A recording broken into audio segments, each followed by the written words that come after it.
સવેરા ન્યૂઝના નાની તારા નવલા રૂપ કાર્યક્રમમાં આજે આપણે ખૂબ સુંદર મજાની મહિલા બોલ્ડ અને બ્યુટીફુલ સાથે બ્રેન પ્લસ બ્યુટી એવા શ્રી તૃપ્તિબેન ગજેરા જેઓ ક્રિષ્ના સાયન્સ સ્કૂલ અને ક્રિષ્ના ઇન્ટરનેશનલ સ્કૂલના ટ્રસ્ટી છે, તેઓ આજે આપણી સાથે ઉપસ્થિત છે. ઘણી બધી વાતો આપણે એજ્યુકેશન સાથે, બાળકોના બિહેવિયર, બાળકોની જે ટેવો છે તેના પર આપણે વાતો કરીશું. અને હમણાં જ હજુ એક્ઝામ્સ ચાલુ છે તો અમુક પૂરી પણ થઈ ગઈ, તો સિલેબસ વિશે પણ આપણે ઘણી બધી વાતો કરીશું. શિક્ષણની મેથડ વિશે વાત કરીશું. સૌપ્રથમ તૃપ્તિબેન, આપનું સવેરા ન્યૂઝમાં ખૂબ ખૂબ સ્વાગત છે. થેન્ક યુ વેરી મચ જુલીબેન. નમસ્કાર મિત્રો. જી તૃપ્તિબેન, આપ કેટલા વર્ષથી શિક્ષણ ફિલ્ડમાં છો? આપ ક્રિષ્ના સાયન્સ સ્કૂલ અને ક્રિષ્ના ઇન્ટરનેશનલ સ્કૂલના ટ્રસ્ટી છો, અને કેટલા વર્ષ થયા આપના શિક્ષણ યુગમાં? અચ્છા, શિક્ષણ યુગની વાત કરું તો હું જ્યારે બીએસસી કરતી હતી ત્યારથી જ મને ભણાવવાનો ખૂબ જ શોખ હતો.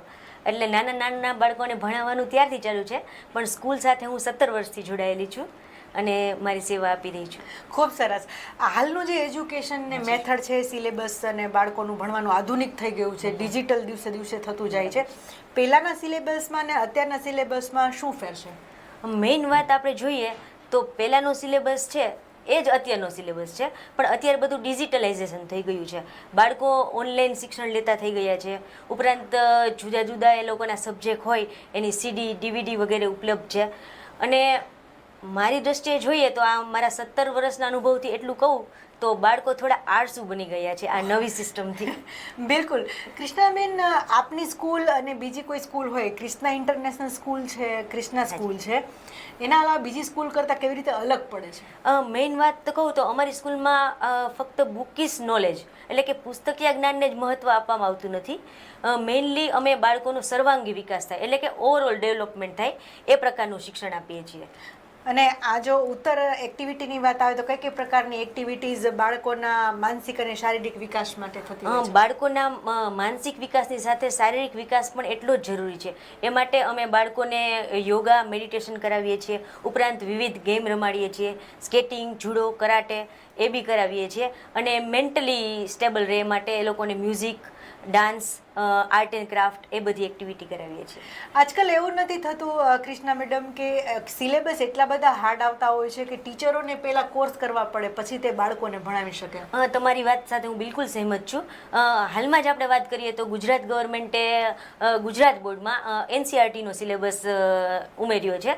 તો દરેક આપણે જે જૂના ટીચર છે એ ખુદ બી એનસીઆરટી સિલેબસ ના ભણ્યા હોય એટલે એમને બી સતત તૈયારી કરવી પડે. ઉપરાંત અત્યારે ફક્ત બોર્ડના રિઝલ્ટ ઉપરથી જ સારી બ્રાન્ચમાં એડમિશન નથી મળતું. એ માટે કોમ્પિટિટિવ એક્ઝામ કમ્પલસરી બની ગઈ છે.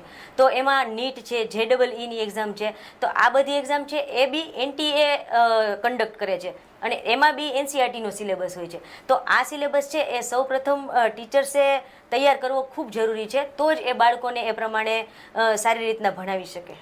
ટીચર્સો માટે કોઈ અલગ પ્રોગ્રામ્સ કરવામાં આવે છે ટ્રેનિંગ માટેના? એના માટે કોઈ કોર્સિસ ભણાવવા માટે થઈને સ્કૂલ દ્વારા કંઈ કરવામાં આવે છે? અમે તો રેગ્યુલર લગભગ દર 2 મહિને ટીચર્સ માટેની ટ્રેનિંગ રાખીએ છીએ.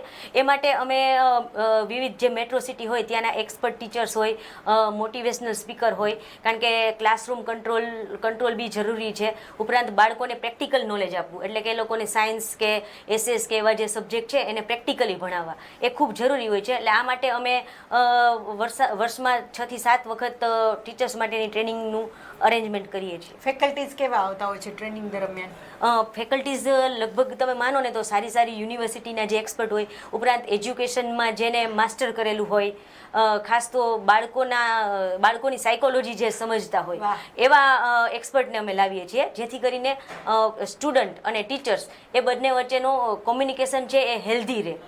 ખરેખર આ યુગનું ભણતર ભાર વગરનું ભણતર છે, ખરાબ માનો છો? કારણ કે અવારનવાર કિસ્સાઓ સુસાઇડના સાંભળવા મળતા હોય. બોર્ડની એક્ઝામ હોય, હાયર સેકન્ડરીની કોઈ પણ બોર્ડની એક્ઝામ્સ હોય તો બાળકો નાસીપાસ થઈને ઘણી વખત એમ હતાશ થઈને આવા પગલાઓ ભરી લેતા હોય છે. તો ખરેખર એ લોકો આટલો બધો સ્ટ્રેસ રાખતા હોય છે, તો ભણતર જે છે એ ખરેખર અઘરું છે? હકીકત આપણે જોઈએ તો ભણતર દિવસે દિવસે અઘરું થવાને બદલે સહેલું થતું ગયું છે.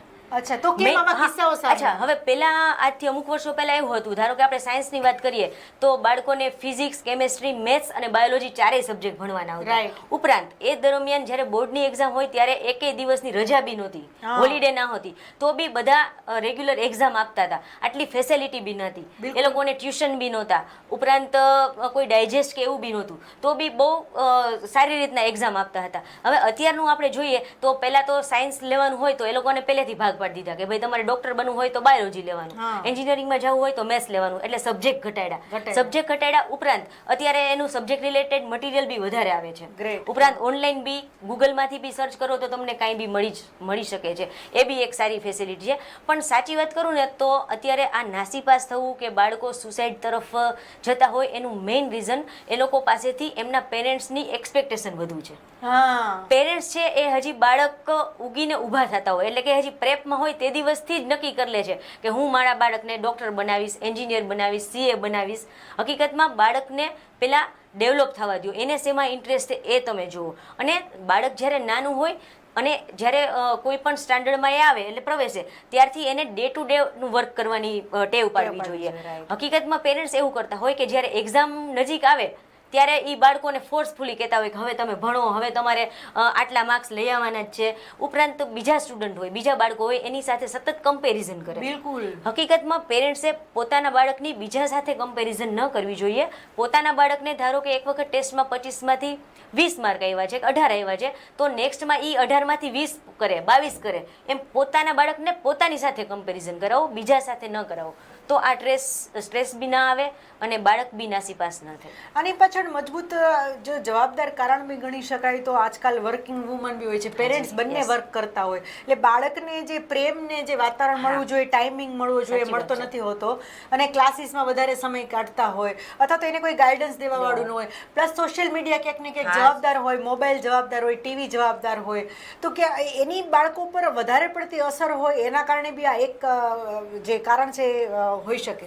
હું તમારી સાથે સહેમત છું. કારણ કે આજથી વર્ષો પહેલા સામાન્ય રીતે સંયુક્ત કુટુંબની ભાવના હતી, અત્યારે વિભક્ત કુટુંબ થઈ ગયા છે. વિભક્ત કુટુંબ થઈ ગયા, ન્યુટ્રલ ફેમિલી થઈ ગયા, એનો બી પ્રોબ્લેમ નથી.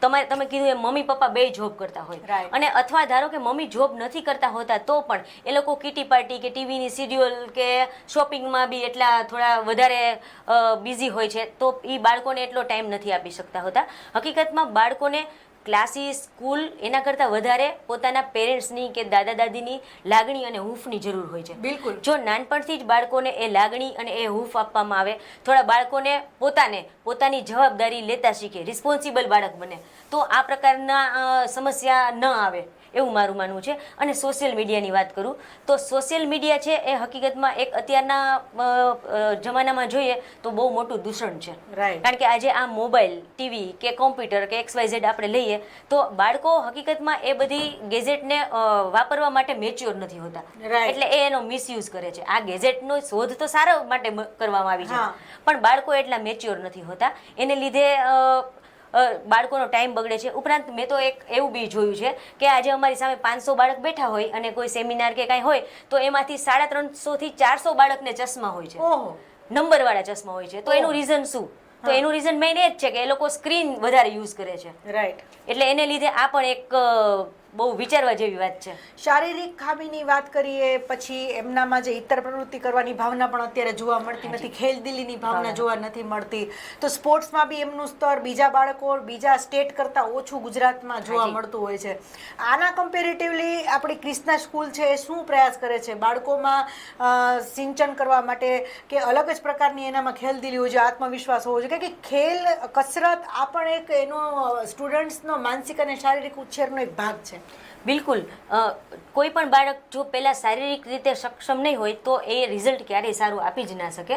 કારણ કે મેન્ટલી જેટલું એ વધારે સારું હોય એટલું શારીરિક બી હોવું જરૂરી છે, કારણ કે તો જ એ હાર્ડવર્ક કરી શકશે. અને શારીરિક ક્ષમતા વધારવા માટે અમે રેગ્યુલર એ લોકોને યોગા કરાવીએ છીએ, મેડિટેશન કરાવીએ છીએ. ઉપરાંત એ લોકોને જુદી જુદી ગેમ, બેડમિન્ટન છે, ટેબલ ટેનિસ છે, ઉપરાંત અમારે ત્યાં ત્રંબા જે અમારી સ્કૂલ છે ત્યાં શૂટિંગ રેન્જ બી છે, મોટા ગ્રાઉન્ડ છે. પછી નાના બાળકોને સ્કેટિંગ અમે કરાવીએ છીએ. ખાસ કરીને ગર્લ્સમાં સેલ્ફ ડિફેન્સ માટે એ લોકોને જુડો અને કરાટે બી કરાવીએ છીએ, એટલે કે ગર્લ્સને બી ક્યારેય એવું ખરાબ કોઈ ઘટના બને તો એ પોતાનો સ્વ બચાવ કરી શકે. એટલે સ્પોર્ટ્સ તો ખૂબ જ જરૂરી છે, કારણ કે આજે બાળકો લગભગ દરેક પેરેન્ટ્સને 1 અથવા 2 બાળક હોય, એટલે એ લોકો શેરિંગ કરતા નથી શીખતા, અને સ્પોર્ટ્સમેન સ્પિરિટ એટલે કે ખેલદિલીની ભાવના એનામાં નથી હોતી. એટલે આ માટે અમે સ્કૂલમાં સતત એવા પ્રયાસો કરીએ છીએ કે એ લોકો વધારે રમે અને ખેલદિલીની ભાવના પણ એનામાં જાગે, એ ખૂબ જરૂરી છે.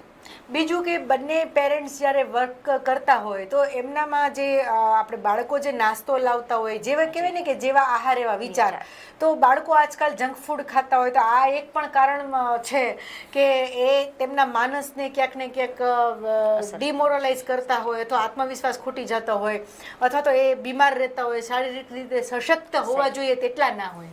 તમારી વાત સાચી છે. અત્યારના બાળકોને જનરલી જંક ફૂડ વધારે ભાવતું હોય છે. અમે તો અમારા ડેઇલી શેડ્યુલ આપેલો હોય છે નાસ્તા માટે, લંચ બોક્સ માટે આખા વીકનો. એમાં અમે હેલ્ધી ફૂડ લઈ આવે, એટલે કે એ સ્પ્રાઉટ એટલે કે ફણગાવેલા કઠોળ લાવે, પછી એક દિવસ ઘઉંની આઈટમ લઈ આવે, પછી એક દિવસ પરોઠા રોટલી એવી રીતનું લઈ આવે, એક દિવસ કમ્પલસરી એ લોકોને વેજીટેબલ અને ફ્રૂટ લઈ આવવાનું હોય છે. કારણ કે બાળકો પેરેન્ટ્સનું મમ્મીઓનું ખાસ એવું કહેવાનું હોય છે કે અમારા બાળકો અમારું માનતા નથી, એટલે કે ઘરે એ મમ્મી કે તમે ભાઈ શાક રોટલી જમો કે દૂધ પીવો તો એ ઘરે નથી પીતા. એને ઘણી વખત તો અમારે એવા પ્રોબ્લેમનો ફેસ કરવો પડે કે પેરેન્ટ્સ આવીને અમને કહી જાય કે પ્લીઝ તમે આજે અમારા બાળકોને એમ કહેજો ને કે ઘરે જઈને રાત્રે સુવા ટાઈમે દૂધ પી લે. તો એ જવાબદારી અમારે જ નિભાવવી પડે છે. એટલે અમને ગમે છે, પણ અત્યારે ફૂડ તરફ પેરેન્ટ્સે વધારે થોડુંક ધ્યાન આપવું જોઈએ. અને ઘણા મમ્મી અમે ઘણી વખત કહેતા હોઈએ કે ભાઈ તમે એ લોકોને પેકેટ ફૂડ ન મોકલો લંચ બોક્સમાં, તો એ લોકો મમ્મીઓ બી ખબર નહીં મમ્મીઓ કહેતા હોય કે સ્ટુડન્ટ કહેતા હોય તો ઘરેથી એ લોકો પેકેટ ખોલી અને લંચ બોક્સમાં નાખીને મોકલે છે.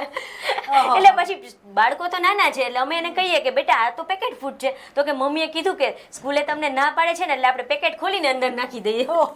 પણ હકીકતમાં આ વસ્તુ અમે બાળકોના ભલા માટે કહીએ છીએ કે તમે આવું ન કરો અને એ લોકોને હેલ્ધી ફૂડ આપો.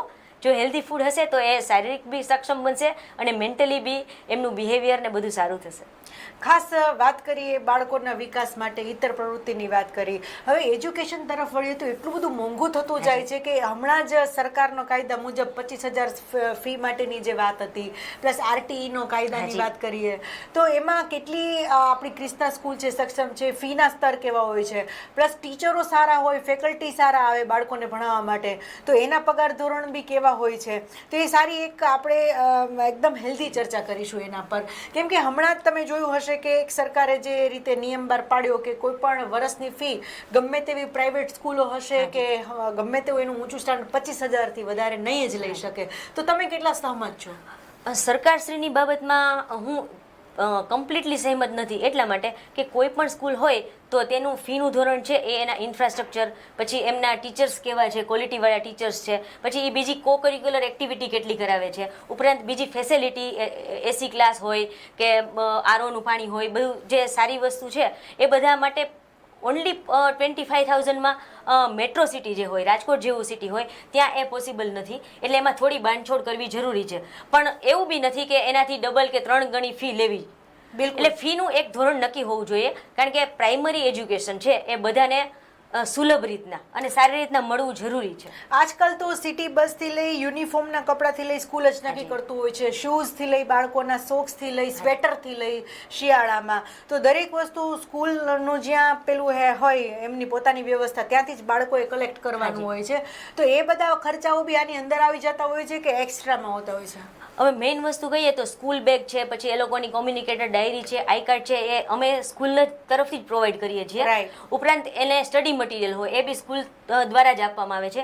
ખાલી એ લોકોને સ્કૂલ યુનિફોર્મ, શૂઝ અને સોક્સ એટલું જ લેવાનું હોય છે જનરલી, અને એ 1 કે 2 જગ્યા એટલા માટે આપેલી હોય છે કે પેરેન્ટ્સને કન્વિનિયન્ટ લઈ આવવા માટે. અને અત્યારે પેરેન્ટ્સ બી કમ્પેરિઝન કરતા જ હોય છે કે ભાઈ જીન્સ ને ટી શર્ટ હોય તો એ આટલાનું જ આવતું હોય એમ, એના કંઈ 2 ગણા કે 3 ગણા ભાવ લગભગ કોઈ સ્કૂલ લેતી નહીં હોય, કારણ કે આ બધું ટ્રાન્સપરન્ટ વસ્તુ છે, એટલે આમાં એટલું બધું કાંઈ એવું હોતું નથી. બિલકુલ. ટીચરની વાત કરીએ તો કમ્પેરેટિવલી હમણાં આજકાલ બીએડની એક્ઝામ્સ લેતી હોય પછી ટેટની અને ટાટની એક્ઝામ્સ વગેરે એ લોકોને ગવર્મેન્ટ સ્કૂલમાં ક્યાંય પણ જોબ મળવી ખૂબ જ આકરું થઈ ગયું છે. એવી જ રીતે પ્રાઇવેટમાં કયું ધોરણ નક્કી કરવામાં આવે છે? અમે મેઇનલી એવું કરતા હોઈએ છીએ, કોઈ પણ ટીચર્સની ભરતી કરવાની હોય તો અમે બી એની એક્ઝામ લેતા હોઈએ છીએ. એના માટે સ્પેશિયલ અમે એની પોતાની સાયકોલોજી, એને કે સ્ટુડન્ટ પ્રત્યે કેટલો લગાવ છે, પછી એની સબ્જેક્ટિવ ટેસ્ટ લઈ કે એ જે સબ્જેક્ટ માટે અમે એપોઇન્ટ કરવાના છીએ તો એનું સબ્જેક્ટનું કેટલું નોલેજ છે એ માટેની અમે બી અમારી સ્કૂલ દ્વારા એક્ઝામ લેતા જ હોઈએ છીએ. ઉપરાંત એ લોકોએ જે બીએડ કે એમની જે ગ્રેજ્યુએશનની ડિગ્રી હોય કે પોસ્ટ ગ્રેજ્યુએશનની ડિગ્રી હોય એ બી મિનિમમ હાયર સેકન્ડ ક્લાસથી પૂરી કરેલી હોય મિનિમમ, એવું અમે ધોરણ રાખતા હોઈએ છીએ કે આફ્ટર ઓલ જેવા પ્રકારના ટીચર હશે એવા જ પ્રકારના બાળકોને ભણાવશે. એટલે આ વસ્તુ એક ખાસ જોવી પડે.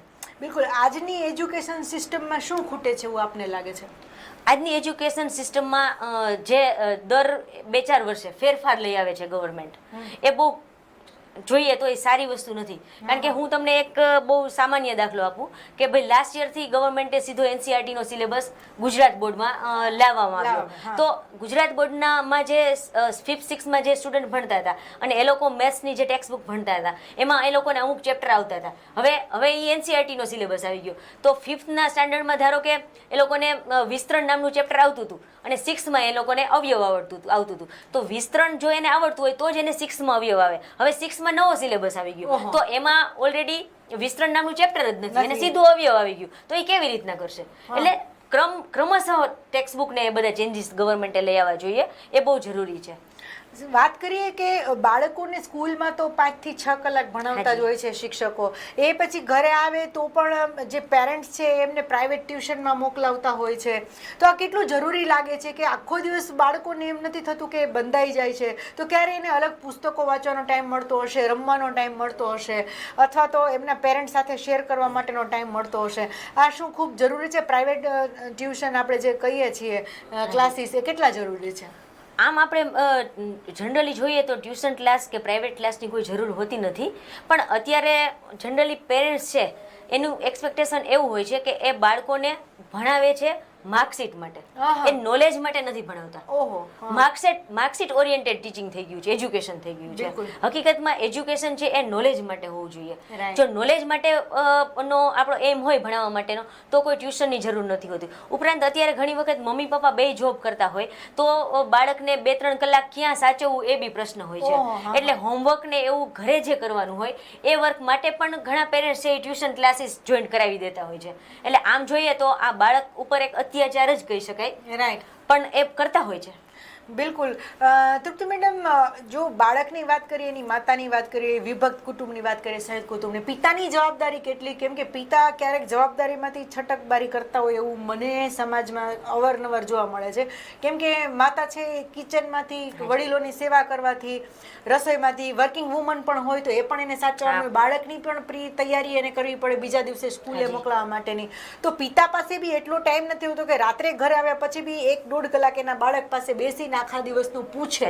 આ બધું વાતાવરણ કેટલું જરૂરી છે? કેમ કે ક્યાંક તમે જોવા બેસો તો એ લોકો પોતાના સર્કલમાં હોય અથવા સોશિયલ મીડિયામાં હોય અથવા તેમ કે હું બહાર ચક્કર મારી ના હોય અથવા તો એવી અમુક ટેવો હોય કે જેને કારણે બાળકો જે છે એ પીસાતા હોય. તમારી વાત સાચી છે. ખરેખર જોઈએ તો બાળકનો ઓવરઓલ ડેવલપમેન્ટ ત્યારે જ થઈ શકે જ્યારે તેને મમ્મી અને પપ્પા બેય સંપૂર્ણ સમય આપે. અને સમય બાળકને આપવો એટલે ક્વોલિટી વાળો સમય આપવો. જનરલી આપણે ત્યાં કેવું હોય છે કે પિતા એવું સમજતા હોય કે ભાઈ સન્ડેની રજા છે એટલે હું બાળક હારે ટાઈમ સ્પેન્ડ કરું, પણ એ ટાઈમ એ કેવી રીતના એ ટાઈમની ગણતરી કરે છે કે એને હોટલમાં જમવા લઈ ગયા કે બાળકને મૂવી જોવા લઈ ગયા અને એવું માની લે છે પિતા કે મેં બાળકને એ ટાઈમ આપ્યો. પણ હકીકતમાં આ જે ટાઈમ બાળકને આપે છે મૂવી જોવા જવાનો કે હોટલમાં જમવા લઈ જવાનો, એ ક્વોલિટી વાળો ટાઈમ નથી. હકીકતમાં સારી રીતના વિચારીએ તો રાતનું ડિનર જે હોય એ મમ્મી પપ્પા અને બાળકોએ સાથે લેવું જોઈએ અને એમાં એ ડિનર કર્યા પછી 1 કલાકની હેલ્ધી ડિસ્કશન થવી જરૂરી છે. અને એમાં બાળકે આખા દિવસ દરમિયાન શું કર્યું, સ્કૂલમાં શું થયું કે આ બીજા ક્લાસીસમાં કે ત્યાં શું થયું, મમ્મીએ આખો દિવસ શું કર્યું, ઇવન પપ્પા બી એના એક્સપિરિયન્સ શેર કરે તો એક ઘરની અંદર ફેમિલીમાં પણ એક હેલ્ધી વાતાવરણ ઊભું થાય અને એ બાળકના ઓવરઓલ ડેવલપમેન્ટ માટે આ ખૂબ જરૂરી વસ્તુ છે.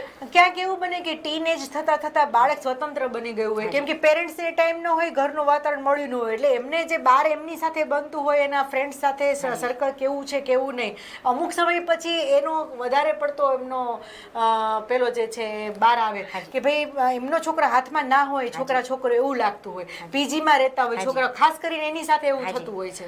મેઇનલી આપણે જોઈએ તો પેરેન્ટ્સની સૌથી પહેલી ડ્યુટી કહી શકાય તો ડ્યુટી એ છે કે તમારું બાળકના જે ફ્રેન્ડ છે એ ફ્રેન્ડ્સને હારે તમારે બી ફ્રેન્ડશીપ રાખવી જોઈએ. રાઈટ. કારણ કે એ બહુ જરૂરી છે. ઉપરાંત એ ફ્રેન્ડ્સ એના જે છે એના મમ્મી પપ્પા જોડે તમારે સોશિયલી રિલેશન રાખવા જોઈએ. તો તમને ખબર પડે કે તમારું બાળક જેની સાથે હળે મળે છે, એ લોકો પાર્ટીમાં જાય છે કે કોઈના બર્થડે સેલિબ્રેશનમાં જાય છે કે સાથે રમવા જાય છે, તો એના થી એ લોકો બી પરિચિત થાય.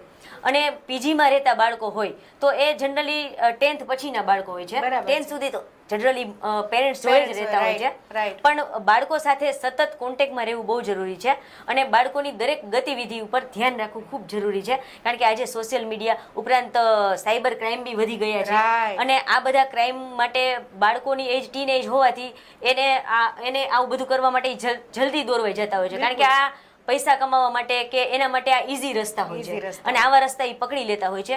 એટલે આજે આ બધી વસ્તુ છે એ બહુ લાલ બત્તી સમાન છે, એટલે પેરેન્ટ્સે સજાગ રહેવું ખૂબ જરૂરી છે. બહુ સરસ તૃપ્તિ મેડમે આપે વાત કરી એ ફીના ધોરણની ફરી પાછી. તો ક્રિષ્ના સ્કૂલ જે છે એમનું ફીનું ધોરણ કેવી રીતના હોય છે? અચ્છા, હવે અમારી વાત કરું ક્રિષ્ના સ્કૂલની ખાસ, તો અમારી ફી છે એ બહુ નોમિનલ કહી શકાય એટલી છે. કારણ કે પ્રી એજ્યુકેશન એટલે પ્રેપ સેક્શનની વાત કરું તો એ લગભગ 20,000 થી લઈ અને 25,000 સુધીની હોય છે આખા વર્ષની ફી. એમાં એ લોકોને અમે બધું મટીરિયલ, એની books, school uniform, socks, school bag બધું જ પ્રોવાઈડ કરીએ છીએ. હાયર સ્ટેન્ડર્ડની વાત કરું તો ઇંગ્લિશ મીડિયમની લગભગ 30,000ની આજુબાજુ છે અને ગુજરાતી મીડિયમની છે એ 25,000ની આજુબાજુ છે. એટલે ટૂંકમાં પેરેન્ટ્સ છે એ એફોર્ડ કરી શકે એટલી ફી હોય છે. અને પેરેન્ટ્સને લગભગ અત્યાર સુધીમાં અમારી સાથે કોઈ વખત ફી બાબતમાં કોઈ ઇસ્યુ થયો નથી. એક બહુ સારી વાત હું ગણું છું. ગ્રેટ. કેમ કે આજકાલ બે પેરેન્ટ્સ જ્યારે વર્કિંગ કરતા હોય તો એ વર્કના પાછળ એ ક્યાંક ને ક્યાંક સ્કૂલની ફી છે, મેડિકલ છે કે સામાજિક સોશિયલ એવા ખર્ચાઓ હોય છે કે જેમાં પહોંચી વળવા સક્ષમ આજના દોરમાં મોંઘવારીમાં થતું નથી. હંમેશા આવી અવારનવાર ફરિયાદ ઉઠે છે કે આજકાલ બાળકોને ભણાવવું ખૂબ જ મોંઘું છે, છતાં બી એ એટલા સેટિસ્ફાઈડ નથી હોતા ભણાવ્યા પછી કે બાળક એ કદાચ ડોક્ટર, એન્જિનિયર, સોફ્ટવેર એન્જિનિયર કે કોઈ એવો વ્યક્તિ થઈને બિઝનેસમેન કે સારો એવો ગવર્મેન્ટ ઓફિસર થઈને નીકળશે. કેમ કે એ તો 10 જણા જેવા નીકળતા હોય. હા, 100% તમારી વાત સાચી છે.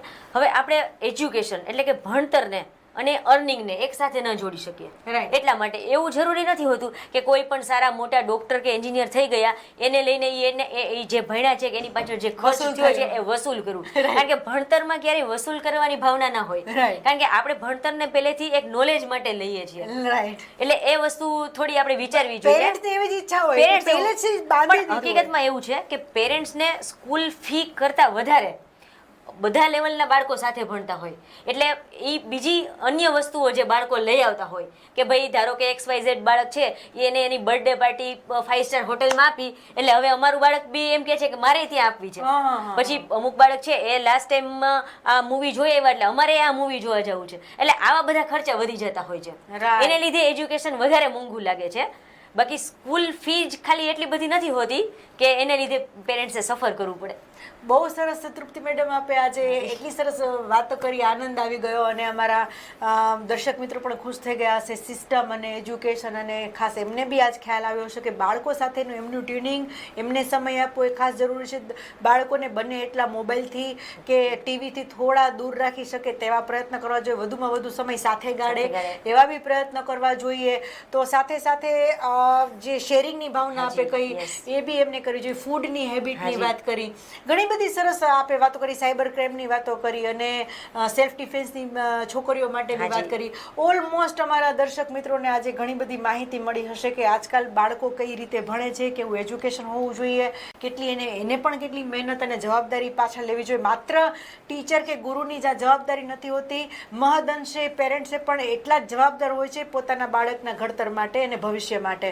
તો આજની પેઢી આવતીકાલનું દેશનું ભવિષ્ય છે, એટલા માટે આપણે પણ એટલા જ ચોક્કસ ચોકન્ના રહેવું જરૂરી છે. અને તૃપ્તિ મેડમે આજે બહુ સરસ આપણને માહિતી આપી અને અહીં માહિતગાર કર્યા. આપનો ખૂબ ખૂબ આભાર તૃપ્તિ મેડમ, સવેરા ન્યૂઝમાં નારી તારા નવલા રૂપમાં આવવા માટે. Thank you very much. તો આવા જ વિષયો સાથે આપણે ફરીથી ઉપસ્થિત થઈશું. ત્યાં સુધી મને રજા આપશો. નમસ્કાર.